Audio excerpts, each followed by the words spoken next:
Hello, everyone, and welcome to another episode of 100 Yards of Football Sports Talk Radio. I'm your host and producer this afternoon, Logan Landers, and join me to talk about the very talented defensive end out of Washington, represent the Huskies, Bralen Trice from FirstRoundMock.com, former NFL draft scout, Mr. Daniel Kelly. How you doing this afternoon, DK?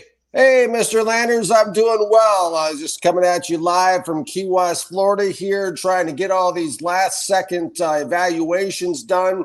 The draft is almost here. The clock, the Chicago Bears are on the clock, and the clock won't stop for anyone, including me. No, it will not. But, guys, before we get into this draft analysis, draft prospect look, if you enjoyed the episode, give it a like, follow, share, and subscribe on all of our social media channels, being Facebook and YouTube. Also, go and subscribe to our podcast, which we upload every single week. Well, DK, I'll hand the ball off to you like a good running back, and I'll let you kick things first out of the gate. Give us your thoughts on Bralen Trice coming out of Washington. What do you like about the young man? Yeah, absolutely, Mr. Landers. Thank you so much. As you can see there, number 8 on your screen, Bralen Trice, Washington, 6'4", 276 pounds. That's right. This is one of the big boys. And I looked at him on game film extensively and studied him a lot before releasing this evaluation. In 2022, I evaluated him in 4 games. And in 2023, I looked at him and studied him against Oregon, USC, Boise State, Utah, and Oregon State. So a lot of games total. And really, this guy reminds me of the Kansas City Chiefs, George Karlaftis, who went number 30 overall in the 2022 NFL Draft. Big George, of course, comes in and checks in at 6'4", 263 pounds. So we have a similar size dynamic going here between Trice and Karlaftis. And, of course, he played and produced 10.5 sacks for the Super Bowl champion Kansas City Chiefs. But he's not only like Big George in terms of his playing size, he's also has some other things in common with him. Karlaftis, of course, had a big background coming out of Purdue with MMA and hand-to-hand combat. And, of course, Trice, there you can see on your screen, does have a background in karate as well. That I learned through my research online. So basically, in a nutshell, Trice there is really a combination of brute power and strength. I have a picture of him on my site is FirstRoundMock.com where he's folding back. That's right, folding back. 6'6", 334-pound Oregon State offensive tackle Talilise Faluga, like he's one of those folding picnic chairs, Mr. Landers. and so he's one of the big boys that has this kind of power that can fold back guys who are 334 pounds, which is incredible, awesome brute power. And if you're looking for someone, your team is looking for someone who can collapse the pocket in the 2024 NFL Draft, just write down the name Bralen Trice and send in a card on draft night because that's him. 10 sacks in 2022, followed it up with 7 sacks in 2023. And oh, by the way, 80 pressures in 2023. Insane numbers, according to Raiders Today, Sports Illustrated. Another big trait, if you will, that I dig of Bralen Trice is his relentlessness. This guy, and then let's circle back for a moment to Trice's karate background, because this is another trait that I really like about Trice. And something that really stands out in game film is that Trice understands the art of leverage. This is very important to grab a hold of. The biggest thing really that he has going for him outside the relentlessness is that sixth sense, if you will, a sixth sense for areas of vulnerability, whether it's to the outside shoulder of either offensive tackle or to the inside shoulder of either offensive tackle. He has a nose for the slightest of creases, outside or inside the blockers that he's matching up against and facing. So what does Trice look like on game film? Let's unpack that. He roams from side to side pre-snap, just kind of like one of those predator pass rushers. He just tries to go back and forth, testing both tackles, testing them in multiple ways, trying to find a way into the pocket and into the pocket to get to the quarterback, okay? He's a guy that can either go outside on you, or he can slip back, as I mentioned, back inside into a gap and press the gap hard, okay? Really hard. I want to emphasize that. This guy, he puts that all that weight he has, he puts those 276 pounds into that crease, into that gap, and presses it hard.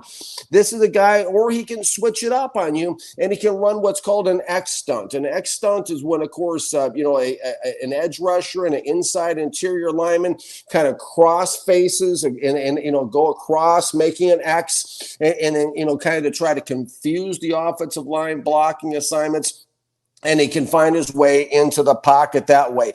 But once he's into the pocket, look out. He had delivered some wicked and devastating shots on quarterbacks once he was inside the pocket and got to the quarterback. It's the type of hits that gets into a quarterback's head. It's something that he will remember, which factors into the game and changes some of the game dynamics. It's like really like when you watch Bralen Trice rush the passer, it's really like watching a human-sized bowling ball. Those bowling balls, if you've gone bowling out there to our listeners, and you see this bowling ball. Well, this guy is a 6'4", is a 276-pound bowling ball, if you will, and he just slices right into the pocket and works his magic. He has the type of raw powers I mentioned that could put grown men, growing offensive tackles on skates, as we called in scouting, and drive them right back into the quarterback's face. Let's unpack. We'll bring it in from the 30,000-foot view down to putting Bralen Trice under the draft microscope and really focus here on the positive and negatives. Of course, as I learned from Tony Rosano's book when I first learned how to scout when I was 17, to Secrets NFL Scout, there are no 10s, so there are pluses, there are minuses with all these guys. Let's unpack the pluses, the positives first. Biggest plus with Bralen Trice, he is quarterback minded. This is the way I would talk if I was sitting in an NFL war room and it was my turn to talk. Quarterback minded. What does that mean? It's a term I phrased in scouting. It means he has one focus and one focus only, and that is destroying the other team's quarterback and getting to him and making that kind of a difference in the game. Physical guy, brings a lot of physicality to the table. Lumbering force of nature, a battering ram. You ever seen those old police shows or movies where the cops show up and they There you go. Just knock the door down. Just knock it down. Just said, there you go. Just a big battering ram right into the pocket. That's what we're looking at here, okay? A consistent effort, active, determined chases, really a handful. I think that I hope that's the takeaway from this show for everyone who's listening. This guy is a handful for blockers. He has a quick get off the snaps, hit up, and quick, just boop, boop. Quick get off the line of scrimmage, quick first step. He's got long arms. You can see there on your screen. Of course, what the long arms do for edge rushers and defensive linemen is they allow for these type of edge rushers like Trice to create separation at the point of attack. You get into the tackle, you push out, you extend out, and you create separation, which creates space to be able to come off those blocks and be able to make your move and get into the pocket from there. Or on a run stop. He's got different pass rush moves in his arsenal, in his pass rush toolbox. He's got a rip and go. He can do that. He also flash spin and swim moves on game film. He loves playing bumper boys against the big boys inside. This guy thrives on contact, loves just banging around inside with the trenches. And he also too has no quit in him. That's a big one. That's a thing that I love. This guy's going to earn his paycheck, ain't backhanding any kind of paychecks, ain't taking plays off. This guy doesn't quit. Often against the run game, he plays contained on the outside, and he is disciplined. I want everyone to get a hold of this as well. He is disciplined to a fault. However, this will be an NFL defensive coordinator's type of dream player because however the play is drawn up, that's the way he's running it. You know, with the X's and O's, when you have the line going, which way a player should go, this guy will follow that map to a T. Even if it means that he's out of position or whatever, he's going to stay on the outside and play contain when he's assigned to play contain. He's going to go into the right gaps. He's going to do what he's asked to do. This guy is coachable, which is a big plus in the National Football League when it comes to game plan. It's the kind of guy that coaches look for. The minuses, the negatives, I promised we would get into that for a moment. He does lack short area burst. Short area burst is very coveted amongst pass rushers. When you get into the pocket, they have that little second little short area burst to close and get into the quarterback. He does not have that, but like I said, he is like that human bowling ball. He also struggles to disengage from blocks at times. He's a little bit raw there. He does need some work there. He can't get tied up with blockers, have a hard time shedding blockers, coming off, disengaging, and making plays at times. And he also has questionable instincts against the run. Okay, how I'm going to conclude and land on this one, Mr. Landers, before I turn it over to you, is I can see Bralen Trice going somewhere in the first round. That's right. I have a first-round grade on him. I'm sure everybody can tell by how excited I am, how much I like this guy. I undergraded George Karlaftis coming out. I put like a second-round grade on him. I learned my lesson from that one. And when it comes to guys like this, they are first-round talent valuations.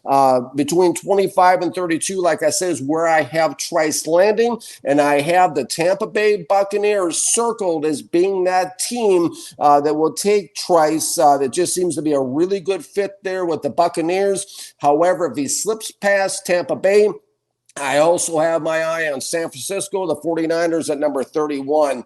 This guy is a guy that, you know, those playoff type teams, the rich, Mr. Landers, are only going to get richer with a guy like Bralen Trice. I turn it over to you, my friend. What are your thoughts on Bralen Trice? Bralen Trice is a guy who is impactful. He's a guy who, as you mentioned, I would call him Mr. Relentless because he pushes the point of attack. As you said, that could be to his strength or to his weakness. That's why he can get burned in the running game at times. Mm-hmm. I think that Bralen Trice is a guy who is that rare breed of players who, and I know you're very harsh, very critiqueful on players who give effort, and Bralen Trice checks all those marks because you don't really ever see him take a breath, let alone stop his hard work. Mm-hmm. So I think that Bralen Trice, whoever drafts him, like you said, I think that he will be first-round talent. He definitely has that. The fact that he can push big 350-pound linemen around already, and you can see he's already got the NFL body out by his photos. He's got the strength. You mentioned he's got his mixed martial art combat and whatnot, so he's able to get that done as well. It just adds to his freakish athleticism. But mm-hmm. Bralen Trice is a guy who is going to move markers, I think. If he gets on the right coaching staff and the right scheme, he's someone who we could see maybe leading the league in sacks one day, potentially, if everything pieces together. I think this kid has a tremendous upside, and I can't wait to see where he goes in the NFL draft. Mr. Kelly, what are your final thoughts? Yeah, that's some really good stuff, Mr. Landers. I completely agree. This is a guy that's going to make a real difference, and that's what you're looking for here in the first round. Is rounds 2 through 7, you're undrafted guys. Those are guys that you hope pan out, but you got to get the first round right. And what you're looking for in the first round is an NFL team. As far as what's in my mind is you're looking for game changers. You're looking for difference makers. You're looking for guys who can move the meter. You're looking for guys, especially in this pass happy league we live in now, where 32 out of 32 teams, pass the ball more than 50%. I mean, for more than 50% of the time, that's something, that's very, very important to be able to find guys that can, on defensive side of the ball, who can be able to get to the quarterback and be able to stop the pass. And that's where the significance and the value of a Bralen Trice comes into play here, because, he's somebody that gets inside your head. Like I said, those quarterbacks' heads and those offensive, where's Bralen? Where's Trice? Where's he at? Which side's he coming up? What's he doing? It's somebody that you're aware of. And that's a game-changing player that I look for big things from in the National Football League going forward. Excited to see this young man play, and excited to see where he lands on draft night, which is going to be here real soon, Mr. Landers. Yes, it is. And I will say this is my final thoughts. Offensive lineman, you might want to pack an extra bag of ice whenever you play this guy, because he is going to hurt you. But I think this kid's got a lot of upside, as I mentioned, and I can't wait to see where he lands here in just a few short weeks at this point. Well, as always, Mr. Daniel Kelly, I appreciate you coming on the program talking about Bralen Trice, defensive end coming out of Washington. Guys, if you like the video, like, comment, share, and subscribe. Until next time, we'll talk to you on another live episode.